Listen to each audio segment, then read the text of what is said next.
असं सगळं असल्यामुळे आणि या सगळ्यांचा पाठिंबा आणि माझ्यावरचा विश्वास इतका दांडगा होता, ही माझ्यासाठी अत्यंत जमेची बाजू होती. त्यामुळे मला माझ्या चारित्र्यावरचं एक्सप्लेनेशन द्यायला समोर यावं अशी गरजच वाटली नाही.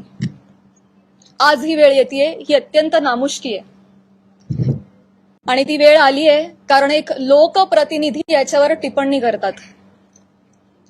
एखादी रूमर आहे, रूमरचंही खरं त्याला स्थान नाहीये, पण एखादी असंच उठलेलं वावटळाविषयी जेव्हा लोकप्रतिनिधी, जे लोक ज्यांना आपण जनतेनं निवडून दिलंय, आपले प्रश्न विधिमंडळात जाऊन त्यांनी आपले प्रश्न मांडावेत, आपल्यासाठी न्याय मागावा, आपल्या हक्कांचं रक्षण करावं, आपलं रक्षण करावं, अशी ज्यांच्याकडून आपली अपेक्षा आहे, अशी मंडळी जेव्हा आपल्यावर चिखल फेक करतात तेव्हा ही गोष्ट गांभीर्यानं वाटली मला आणि म्हणूनच आज मी तुम्हा सगळ्यांसमोर आले. काल जर हे असं बोलले नसते तर मी तशी शांत होते आणि मी याच्यावर कधी कधी भाष्य केलं नसतं, पण काल त्यांनी ते वक्तव्य केल्यामुळे मला आज तुम्हा सगळ्यांसमोर यावं लागलं. कारण जेव्हा एक लोकप्रतिनिधी असतो जो हजारो लाखोंचं नेतृत्व करतो, लाखो जनता त्यांच्या विचारांना फॉलो करते, जेव्हा ते बोलतात तेव्हा त्यांची विचारधारा लाखोंची विचारधारा होते, ते त्या गोष्टींवर कुठेतरी ठसा उमटवतात आणि खरी आहे असं भासवतात, तेव्हा मात्र ही फार गंभीर बाब होऊन जाते. माझा एक बेसिक प्रश्न आहे सुरेश धस साहेबांना. तुम्ही एक राजकारणी आहात, आम्ही एक कलाकार आहोत. तुम्ही एका दुसऱ्या राजकारणावर कुठेतरी कुरघोडी करताय, टीका करताय, तुमचं जे काय चालू आहे लखलाभ, तुम्ही ते करत राहा. या सगळ्यांमध्ये तुम्ही कलाकारांना का खेचता? आम्हा कलाकारांचा याच्यामध्ये काय संबंध? काय बीडमध्ये काहीतरी कायदा सुव्यवस्थेचा काही प्रश्न निर्माण झालेला आहे, त्याच्यावर भाष्य करत असताना कलाकारांवर गाडी का घसरते? बर, ते इव्हेंट मॅनेजमेंट विषयी काहीतरी सांगत होते की यांच्याकडून शिकावं इव्हेंट मॅनेजमेंट, मान्य. पण मग महिला कलाकारांचीच का नावं येतात? का परळीला कधीच कोणी पुरुष कलाकार गेला नाही का हो कार्यक्रमाला? त्यांची नावं का नाही येत? इव्हेंटमेंटचं तुम्हाला जर एक उदाहरण द्यायचं आहे तर पुरुष कलाकारांची नावं घ्या ना. महिलांची नावं घेऊन अतिशय कष्टानं ज्या महिला अतिशय छोट्या फॅमिलीमधून येऊन संघर्षमय आयुष्य जगत मोठ्या होतात आणि आपलं एक नाव कमवतात, त्यांची प्रतिमा ते असं बोलून डागाळतात. हे कितपत योग्य आहे? तुम्हाला उदाहरण द्यायचे, तुम्ही पुरुष कलाकारांची नावं द्या, पण त्यांनी तसं केलं नाही. त्यांनी त्यांच्या वैयक्तिक स्वार्थासाठी फिल्म इंडस्ट्रीमध्ये काम करणाऱ्या महिलांची नावं घेतली, त्याचा वापर केला, गैरवापर केला. त्यांनी स्वतःचा टीआरपी वाढवण्यासाठी महिलांची नावं घेतली, अतिशय कुत्सितपणे टिप्पणी केली, अतिशय कुत्सितपणे. एक कलाकार म्हणून वेगवेगळ्या शहरांमध्ये जाणं, प्रेक्षकांचं मनोरंजन करणं हे कलाकारांचं काम आहे. आणि फक्त परळी नाही, महाराष्ट्राच्या कानाकोपऱ्यात जाऊन मी याही आधी कार्यक्रम केलेले आणि यापुढेही करत राहणार, आणि सगळेच कलाकार करतात. याआधीही हजारो नेत्यांबरोबर, प्रतिथयश क्षेत्रातल्या सगळ्या मान्यवरांबरोबर फोटो आहेत. मग तो फोटोचा रेफरन्स उचलून तुम्ही कोणाही बरोबर असं नाव जोडून टाकणार का? हे एक महिला म्हणून, महिला कलाकार म्हणून मला अतिशय ही बाब निंदनीय वाटते. महाराष्ट्रातल्या राजकारण्यांना हे कृत्य शोभत नाही. बरं, ते जे बोललेत ते इतकं कुत्सित आहे. अच्छा, त्या पण येतात का परळीला? अच्छा अच्छा. कोणाला जर नवा चित्रपट वगैरे करायचा असेल तर परळी पॅटर्न अवलंबावा, त्यांचा जे काय जवळचा पत्ता वगैरे. काय म्हणायचंय काय तुम्हाला? तुम्ही फक्त महिला कलाकारांच्या चारित्र्यावर शिंतोडे नाही उडवत आहात, महिलांच्या कर्तृत्वावर सुद्धा तुम्ही प्रश्नचिन्ह उपस्थित करताय. का? कुठल्याही पुरुषाच्या किंवा राजकारण्याच्या कुबड्यांशिवाय एखादी महिला स्वकर्तृत्वावर यशस्वी होऊ शकत नाही का? कष्टांनी आणि मेहनतीनं एखादा माणूस मोठा होतो, याच्यावर तुमचा विश्वास का नाही बसत? ही अशी टिप्पणी करून तुम्ही माझी नाही, आम्हा महिलांची नाही, स्वतःची मानसिकता दाखवताय असं मला वाटतं. आणि ही अतिशय खेदजनक बाब आहे. मला पाणी आणि टिश्यू द्या.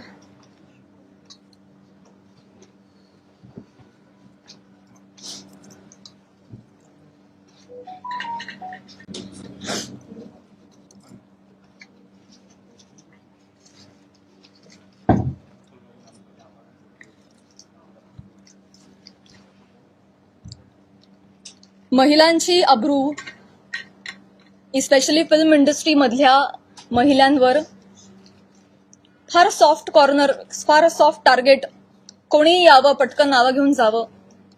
तुम्ही तुमच्या राजकारणासाठी मी विनंती करते, तुमच्या वैयक्तिक राजकारणासाठी तुम्ही फिल्म क्षेत्रात मधल्या महिलांच्या नावाचा गैरवापर करणं बंद करावं अशी मी त्यांना विनंती करते.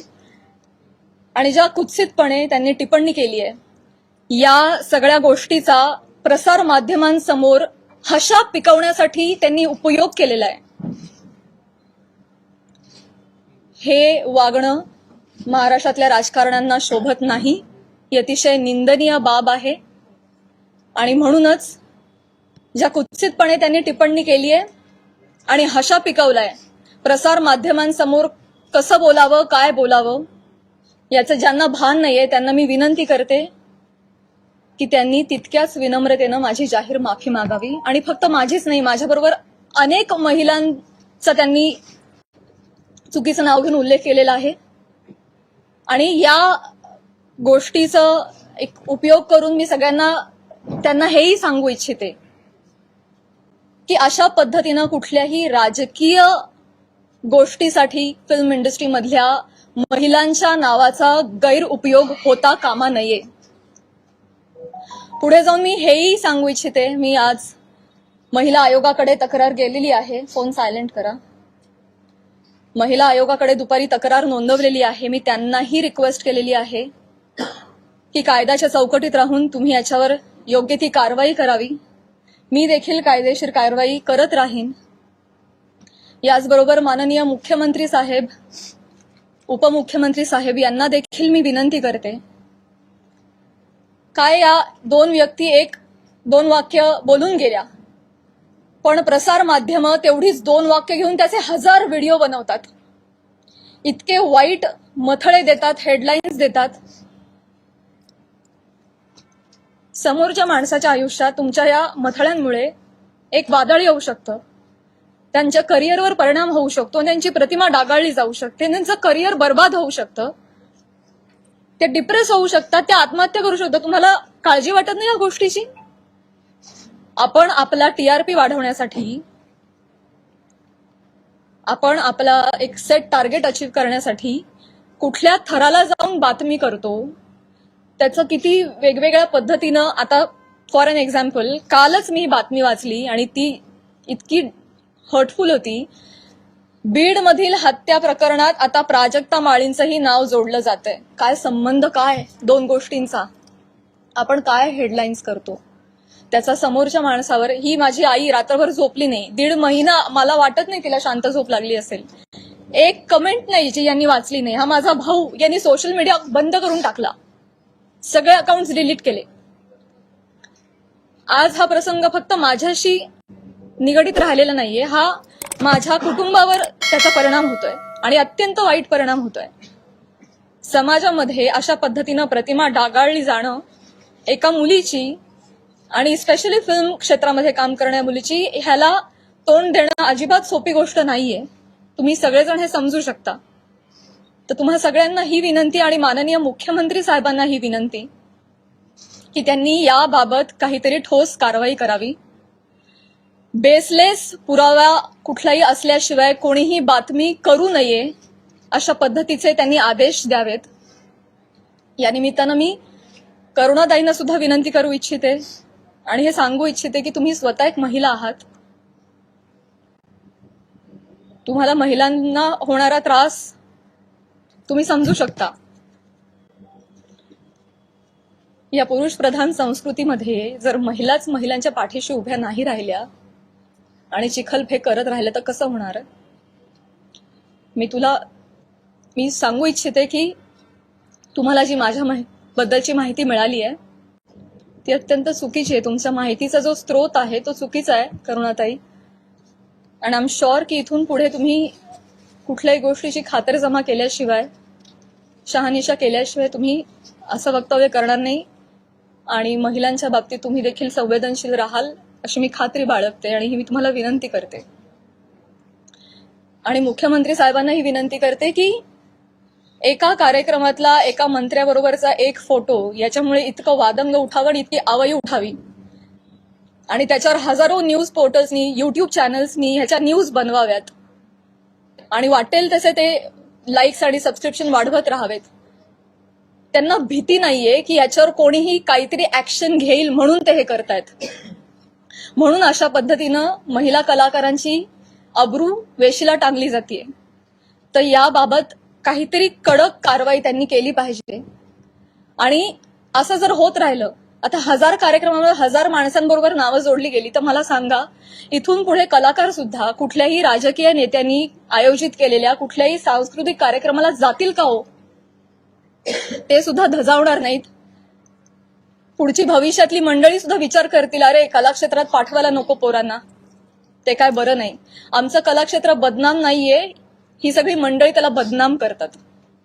आम्ही मनोरंजन करण्याचं काम करतो, तुम्ही आमची नावं मनोरंजनासाठी वापरता, स्वार्थासाठी वापरता, स्वतःचा टीआरपी वाढवण्यासाठी वापरता. हे अत्यंत चुकीचं आहे. आणि स्पेशली महिलांची नावं पटकन कशी तोंडावर येतात, पुरुषांची नावं का येत नाहीत, यासाठी एक टूल बनवलं जातंय महिला कलाकारांना. ह्याबद्दल मला खेद वाटतो. आणि मी पुन्हा एकदा सांगेन की मुख्यमंत्र्यांना विनंती की तुम्ही याबाबत ठोस कारवाई करावी, आदेश द्यावेत.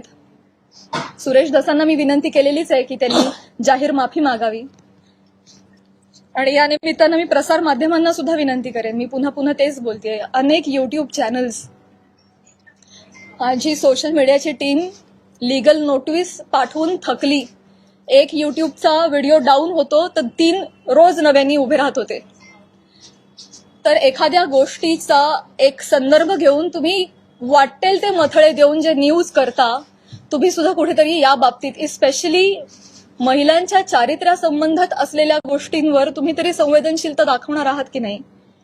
टीआरपी साठी, तुमचं टार्गेट कम्प्लीट करण्यासाठी किती खालच्या घराला जाऊन तुम्ही बातम्या करता, हे योग्य आहे का? अशी मला तुम्हालाही प्रश्न विचारायचे आणि तुम्हालाही विनंती करायची की आपण सुद्धा एक सभ्यतेची पातळी सोडली नाही पाहिजे. आपण महाराष्ट्रात राहतो, महाराष्ट्र अतिशय सुज्ञ मंडळींचा प्रदेश आहे आणि तुम्ही कोणीही अशा पद्धतीनं, मुळात आदेश आले पाहिजेत, त्याच्यावर ठोस कारवाई झाली पाहिजे. आणि आपण एक माणूस म्हणून सुद्धा, एक मराठी माणूस म्हणून सुद्धा आपण सुद्धा आपल्याला काहीतरी नियम घालून घेतले पाहिजेत असं मला वाटतं. मी माझं पूर्ण करते भाऊ. या निमित्तानं महाराष्ट्रातल्या जनतेला सुद्धा मला म्हणायचं आहे की आपण आता एआयच्या जमान्यात आहोत. सोशल मीडियावर वाटेल तसे लोक व्यक्त होत आहेत. मॉर्फ करणं, video, photo, call recordings fake generate करणं, फेक चॅट्स करणं, हे अतिशय सोपं आहे. डाव्या हाताचा मळ आहे. आता हे फार अवघड नाही राहिलेलं आहे. तर महाराष्ट्रातल्या जनतेनं सुद्धा सतसत विवेक बुद्धी जागरूक ठेवावी. आणि आपण सोशल मीडियावर कसे व्यक्त होतो याची सभ्यता पाळावी. आपल्या आई बहिणीच्या बाबतीत जर अशी गोष्ट घडली असती तर आपण असं लिहिलं असतं का, असं त्यांनीही विचार करावा. सारासार विचार करून व्यक्त व्हावं. सगळ्यांनीच ही जी बाब आहे ती अतिशय गांभीर्यानं घ्यावी हवी. इथे मी फक्त माझ्या न्यायासाठी नाही बोलते, इथे मी आज सगळ्या सिने क्षेत्रात, कला क्षेत्रात काम करणाऱ्या सगळ्या महिलांच्या वतीनं बोलतीये. आज त्यांचं प्रतिनिधित्व करते असं मी म्हणेन की समाजामध्ये उजळ माथ्यानं जगण्यासाठी आम्हाला एक फ्रीडम असलं पाहिजे, एक मान सन्मान ठेवला गेला पाहिजे. यासाठी तुम्ही सुद्धा ती डिग्निटी पाळणं गरजेचं आहे आणि तो मान सन्मान देणं गरजेचं आहे असं मला वाटतं. आणि तुम्ही ते कराल अशी मी आशा व्यक्त करते.